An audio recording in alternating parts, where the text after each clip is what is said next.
যেভাবে মানুষের হ্যারাসমেন্ট হয়েছে, অন্যদিকে সেই সময় ভয়ঙ্করভাবে দাম বেড়ে যাওয়া, কেন্দ্রের অসামরিক বিমান পরিবহন দপ্তর কি করছিল? আচ্ছা, ইন্ডিগো প্রবলেমে পড়লো, তাহলে বিমান ভাড়াটা বাড়িয়ে সাধারণ মানুষকে কি পরিমাণ হয়রানি এবং কত কোটি টাকা তুলে নেওয়া হলো, আপনারা আঙুল চুষছিলেন সেই সময় বসে। এই গোটা কেলেঙ্কারিটা এবং মানুষের হয়রানির জন্য কেন্দ্রের বিজেপি সরকার দায়ী। It should be stop. কোনো একটা কোম্পানিতে কোনো একটা সমস্যা হতে পারে, ভবিষ্যতে হতে পারে, কিন্তু সেই সুযোগ নিয়ে বাকিরা যাত্রী পরিষেবার নাম করে না দিয়ে যেভাবে টিকিটের কালোবাজারি করছে, এটা বোধহয় অভিপ্রেত নয়।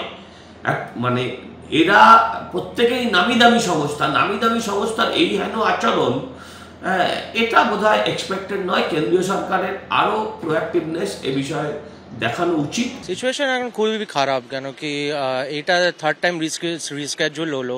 আর তারপরে এখন যদি আমি একটা ওয়েডিংয়ের জন্য যাচ্ছি, এটা ওই ডেটটা তো চেঞ্জ হবে না, তো ওটার জন্য এখন অন্য যদি আমি ফ্লাইটে যদি টিকিট কাটতে যাই, এখন ওরা প্রাইসিং ডাবল করে দিয়েছে, ডাবল থেকেও বেশি করে দিয়েছে। ক্রেডিট করে আগে থেকে এয়ার ইন্ডিয়ার টিকিট কেটে রেখেছিল পরশুদিনকে, 40,000 টাকায় কাটা।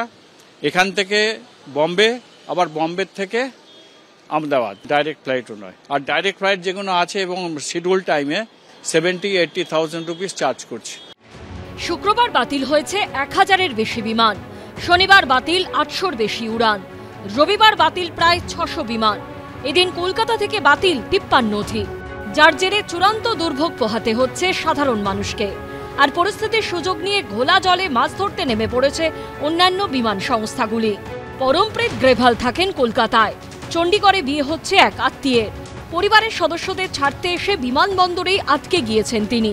বিপাকে পড়েছেন অন্য উড়ান সংস্থার আকাশ ছোঁয়া ভাড়া নিয়ে। সিচুয়েশন এখন খুবই খারাপ, কেন কি এটা থার্ড টাইম রিস্কেজুয়াল হলো। আর তারপরে এখন যদি আমি একটা ওয়েডিংয়ের জন্য যাচ্ছি, এটা ওই ডেটটা তো চেঞ্জ হবে না, তো ওটার জন্য এখন অন্য যদি আমি ফ্লাইটে যদি টিকিট কাটতে যাই, এখন ওরা প্রাইসিং ডাবল করে দিয়েছে, ডাবল থেকেও বেশি করে দিয়েছে। ইন্ডিগোয় বিপর্যয় শুরু হওয়ার পরই অন্য উড়ান সংস্থাগুলির টিকিটের দাম বেড়ে যায় হু হু করে। যেটা 10,000 টাকায় হয়ে যায়, almost 3 times 4 times the price has hiked. Unfortunately these things are happening. Credit করে আগে থেকে এয়ার ইন্ডিয়ার টিকিট কেটে রেখেছিল পরশুদিনকে, 40,000 টাকায় কাটা। এখান থেকে বম্বে, আবার বম্বে থেকে আহমেদাবাদ, ডাইরেক্ট ফ্লাইটও নয়। আর ডাইরেক্ট ফ্লাইট যেগুলো আছে এবং শিডিউল টাইমে 70-80,000 রুপিস চার্জ করছে। অন্যান্য সাধারণ দিনে যে ভাড়া থাকে 4 থেকে 10,000 টাকার মধ্যে, কলকাতা থেকে ভুবনেশ্বর রুটে সেই বিমান ভাড়া দাঁড়ায় 40 থেকে 50,000 টাকা।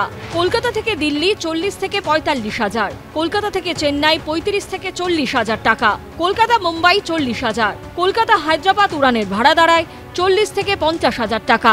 যাত্রীদের অভিযোগ, বুধবারের পর কোনো কোনো সময় ভাড়া পৌঁছে গিয়েছিল 68,000-এও। दिल्ली का मिल रहा है बट बहुत हाई फेयर आ रहा है।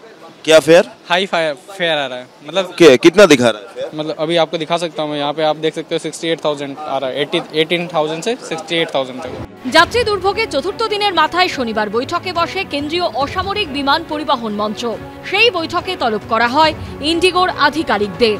পরে সমস্ত উড়ান সংস্থার উদ্দেশ্যে জারি করা নির্দেশিকায় কেন্দ্র জানায়, দূরত্ব অনুযায়ী ডোমেস্টিক উড়ানের সর্বোচ্চ ভাড়া হতে পারে 7,500 থেকে 18,000 টাকা।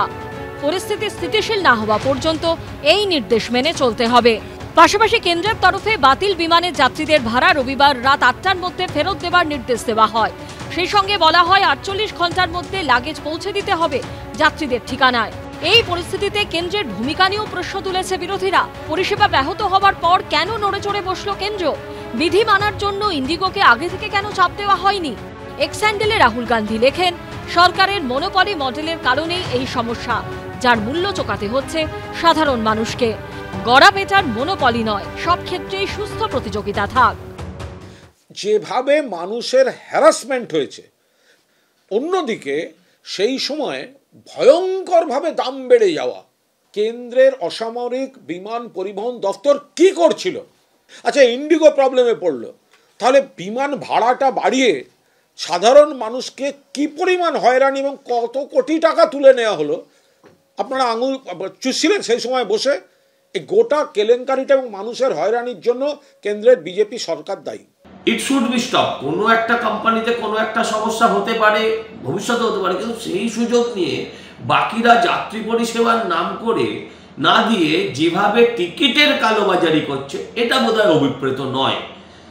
মানে এরা প্রত্যেকেই নামি দামি সংস্থার এই হেন আচরণ, এটা বোধহয় এক্সপেক্টেড নয়। কেন্দ্রীয় সরকারের আরও প্রোঅ্যাক্টিভনেস এ বিষয়ে দেখানো উচিত।